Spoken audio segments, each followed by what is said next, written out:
ओम शांति। आप सभी प्रभु प्रिय संतान भाई बहनों को हमारा प्यार भरा नमस्कार।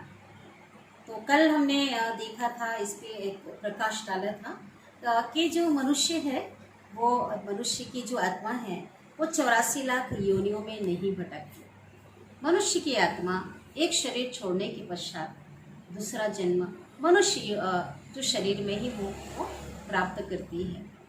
तो इसको बहुत अच्छे से हमने कल देखा था प्रमाण सहित। तो कल वाच पार्टी में फेसबुक में एक भ्राता जी ने एक कमेंट्स किया था। उसने कहा था कि दीदी आपने तो बहुत अच्छे से इसको समझाया, ये बात उनको अच्छी लगी, समझ में आई। तो उनका एक क्वेश्चन था कि आखिर जो जानवर हैं वो जानवर योनि में जन्म क्यों लेते हैं। ठीक है, तो इस पे मैं थोड़ा सा प्रकाश डालना चाहूँगी। एक सिंपल सा एक आंसर कि जानवर योनि में इसलिए जन्म लेते हैं क्योंकि इंसान तो बन नहीं सकते। ठीक है, तो जैसे बीजों की वैरायटी होती है, आज हम देखते हैं जितने अनेक प्रकार के फल है, फूल है, तो उनकी कितनी वैरायटी होती बीजों की। तो आत्मा भी बीज के समान है, तो आत्माओं की भी वैरायटी है, और ये वैरायटी ही विभिन्नता ही इस सृष्टि की क्या है, शोभा है। जैसे कि एक बगीचा है, एक बगीचे में अगर एक ही प्रकार के फूल हो या एक ही प्रकार के पत्ते हो तो उसकी सुंदरता वो नहीं होगी ना, उसमें उसकी शोभा नहीं होगी। लेकिन उस बगीचे में रंग बिरंगे अनेक प्रकार के फूलों से अगर वो सजा हो बगीचे में, और रंग बिरंगे जो पत्ते हों, तो बहुत वो खूबसूरत लगेगा, लोगों को भी अच्छा लगेगा, मन लुभाने वाला होगा, आकर्षक होगा। ठीक इसी प्रकार से ये जो संसार है, कहते हैं ना, ये ईश्वर का एक बगीचा है, ये पूरा संसार।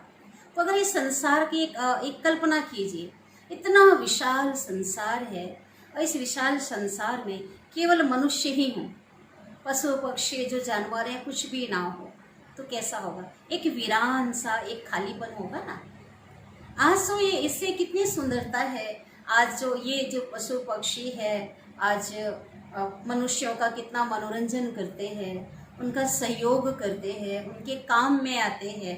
ठीक है, तो इस प्रकार से। और दूसरी बात, आखिर जानवर होने में बुराई क्या है। देखा जाए तो हर जीव जो जंतु है, पशु पक्षी है, अपने योनि में बहुत खुश है, बहुत प्रसन्न है। अगर ऐसा लगता है ना कि खुश नहीं है, क्यों बने, ऐसा नहीं है। आज देखो कि जो खुश नहीं हो मनुष्य नहीं है।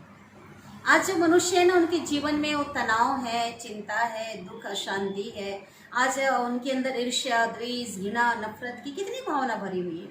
लेकिन वो उनके अंदर आज नकारात्मकता आज मनुष्य के आत्माओं के अंदर है, लेकिन वो जानवरों में, उस पशु पंछियों में नहीं है।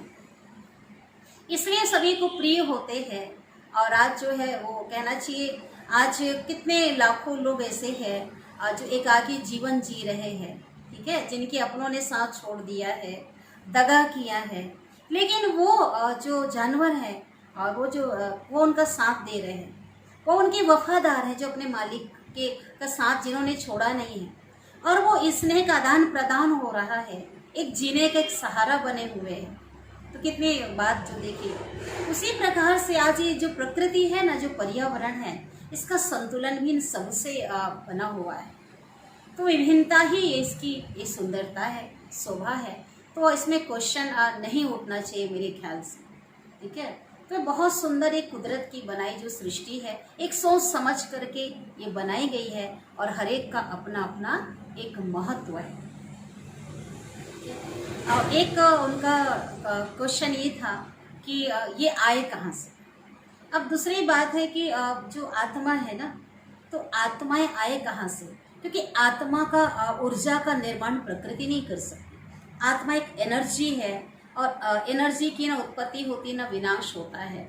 तो आए कहाँ से, स्वाभाविक है जहाँ से इंसान आए होंगे उस आत्माओं के देश से ही आए होंगे, जो हमने पिछली कड़ी में क्लियर किया था।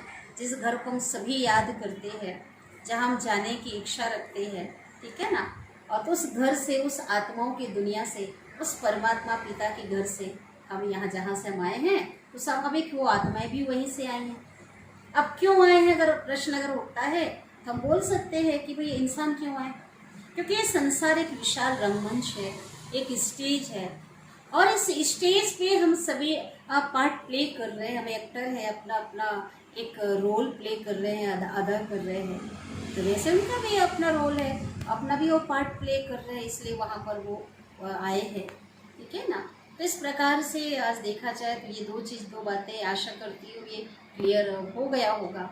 तो कई बार जो लोगों का मैं आगे कहती हूँ कि क्वेश्चन ये भी उठ जाता है, क्योंकि आज जब देखते हैं ना बहुत भावुक होते हैं कई लोग, तो जब देखते हैं कि आज जानवरों पर, पशुओं के ऊपर बहुत जब अत्याचार किया जा रहा है, मनुष्यों के द्वारा सताया जा रहा है, शोषण किया जा रहा है, तो उनको बहुत दुख कष्ट होता है।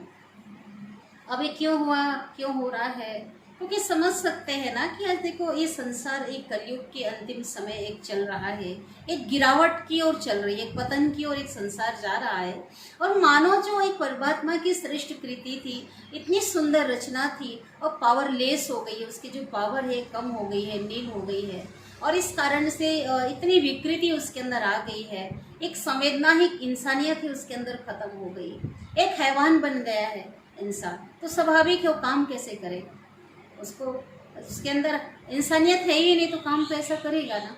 तो प्रकृति भी तो ले रही है ना, प्रकृति भी तो उसका दंड जरूर देती है ना, उसका बदला लेती है। तो इस प्रकार से ये आशा करती हूँ आपको आंसर मिल गया होगा, और इसमें भी अगर संतुष्ट नहीं होते हैं तो और ढूंढ लीजिएगा आंसर आप, ठीक है। अच्छा, आज के लिए इतना ही। ओम शांति।